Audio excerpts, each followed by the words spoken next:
오늘은 변치 않는 마음으로라는 주제를 가지고 우리 말씀을 함께 살펴보고자 합니다. 인생을 살아가는 데 있어서 꼭 따라야 할 것이 있습니다. 무엇을 따라가느냐에 따라서 우리의 인생의 방향이 달라지게 됩니다. 아마도 대부분의 사람들이 자신이 추구하는 바가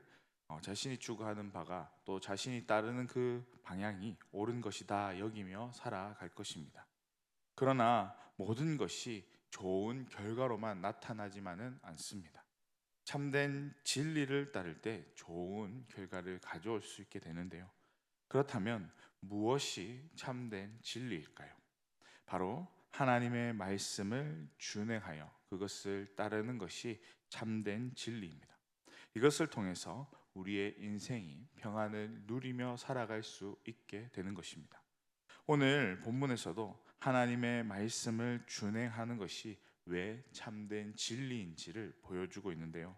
오늘 본문을 보면 르호보암과 이스라엘 백성이 등장하고 있습니다. 이들이 하나님의 말씀을 준행함으로 그들의 나라가 견고해졌고 또 강해졌습니다. 이러한 평안은 그리 오래 가지 못했는데요. 왜죠? 하나님의 말씀을 따르지 않았기 때문입니다. 본문 1절을 보면 르호보암이 여호와의 율법을 버렸다라고 말씀하고 있습니다. 이스라엘이 견고해지고 강해질 수 있었던 것은 그들이 하나님의 말씀을 따랐기 때문입니다.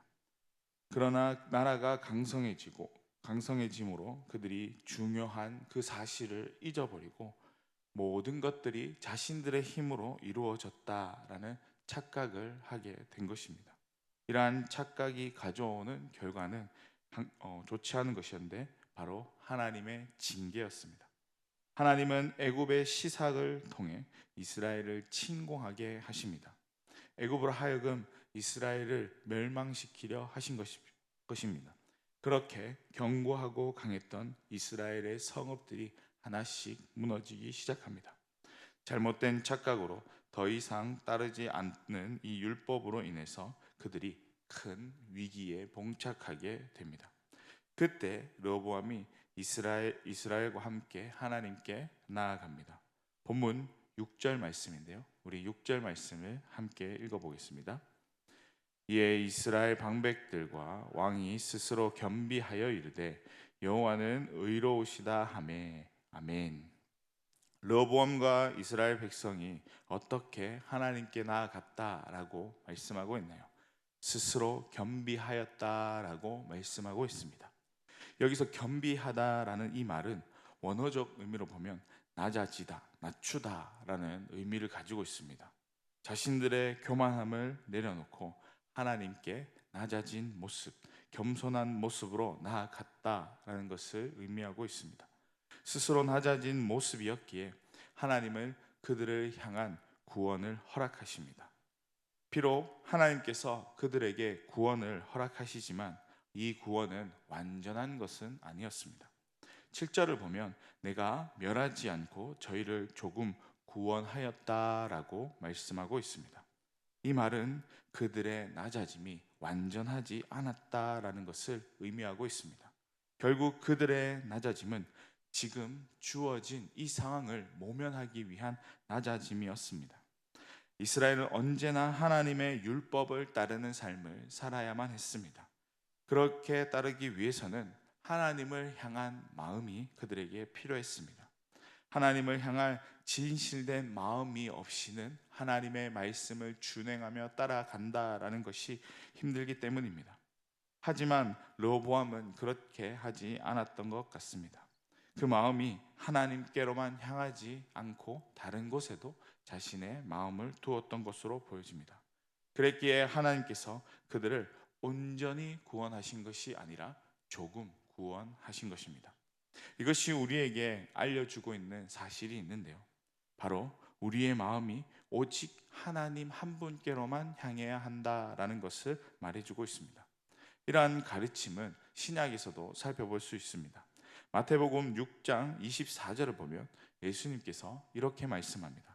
한 사람이 두 주인을 섬기지 못할 것이니 혹 이를 미워하고 저를 사랑하거나 혹 이를 중히 여기고 저를 경히 여김이라. 너희가 하나님과 재물을 겸하여 섬기지 못하느니라 라고 말씀하고 있습니다. 예수님께서도 두 주인이 아니라 오직 하나님 한 분만을 섬겨라 라고 말씀하고 있습니다.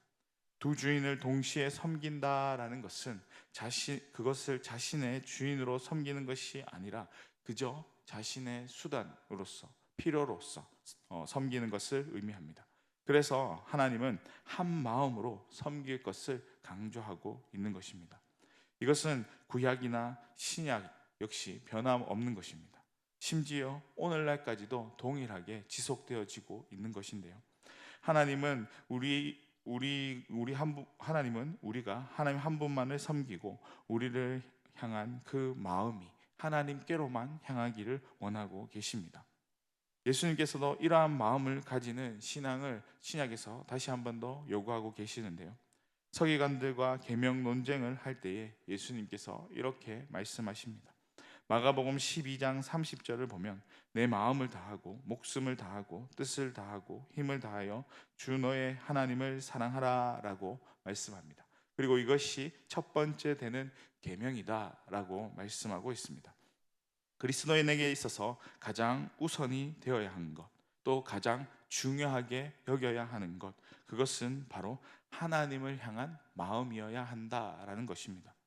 두 주인을 섬기는 것이 아니라 마음과 목숨과 뜻과 힘을 다해 오직 하나님 한 분만을 바라는 것, 그것이 그리스도인이 가져야 할 그 마음이다라는 것을 말씀해 주고 있습니다.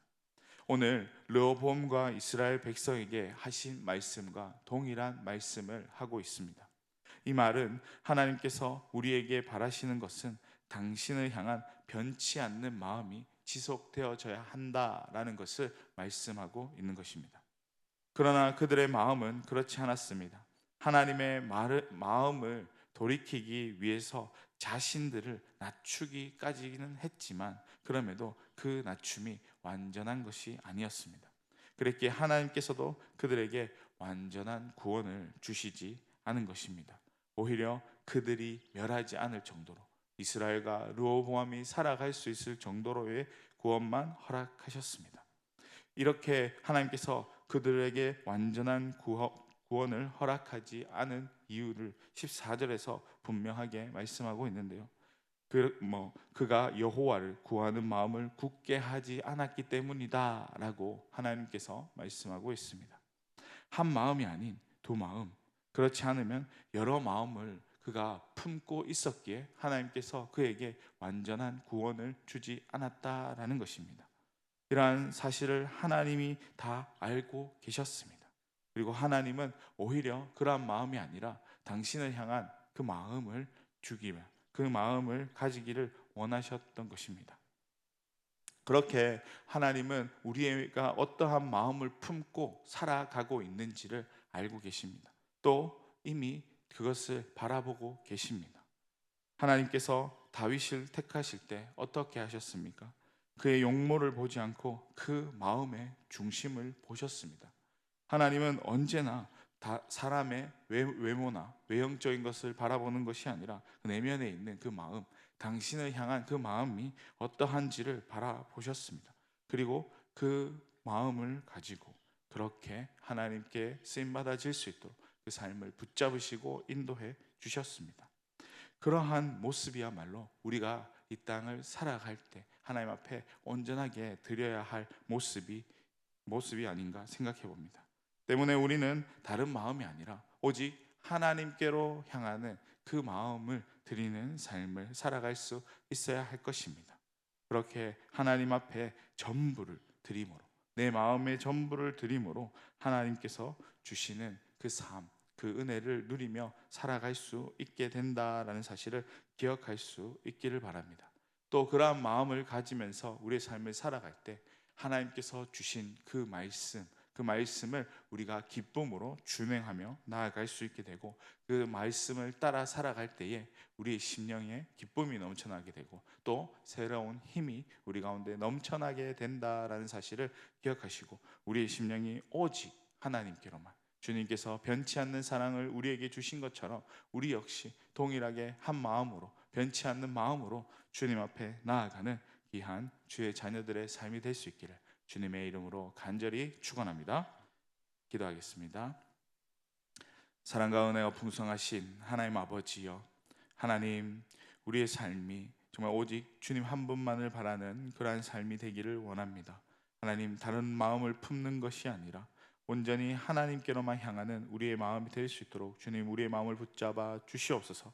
그렇게 변치 않는 마음으로 하나님 앞에 한 걸음 한 걸음 나아갈 수 있는 우리의 삶이 될 수 있도록 주님, 우리를 붙잡아 주시고, 또 그러한 마음을 통하여서 우리에게 주어진, 우리에게 맡겨진 그 사명들, 하나님의 말씀을 준행하며 지키며 나아갈 수 있는 우리의 심령이 될 수 있도록 주님께서 허락해 주시옵소서. 그러한 우리의 삶을 통하여서 하나님이 주시는 그 은혜를 마음껏 받아 누리게 하여 주시고, 이 심령이 온전히 주님 앞에 쓰임 받아지는 거룩한 주의 자녀들의 삶이 될 수 있도록 주님 허락해 주시옵소서. 부족함 없이 나아갈 수 있는 우리의 삶이 될 수 있도록 주님 붙잡아 주시고, 하나님과 날마다 항상 함께 동행하며 나아가기에 부족함이 없는 우리 성도님들의 삶이 될 수 있도록 주님 붙잡아 주시옵소서. 감사드립니다. 이 모든 말씀 거룩하신 예수님의 이름으로 기도드리옵나이다. 아멘.